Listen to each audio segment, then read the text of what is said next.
we'll guide you through how to animate in DaVinci Resolve, a powerful tool for creating stunning animations. If you find this helpful, consider subscribing and liking the video. First, open DaVinci Resolve on your computer. You'll want to start by creating a new project or opening an existing one.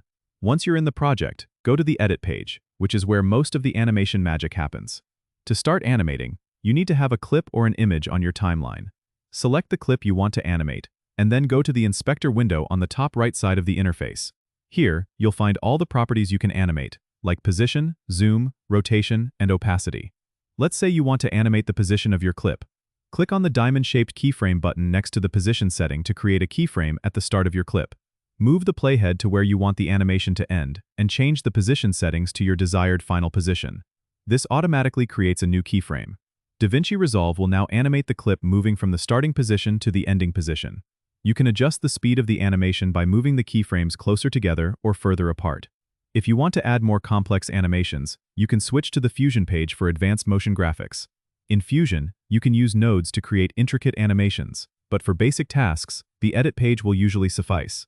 Remember, you can animate almost any property in DaVinci Resolve, so don't hesitate to experiment with different settings.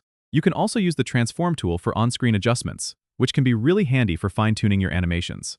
Once you're happy with your animation, make sure to save your project. Don't forget to subscribe and comment if this helped you out.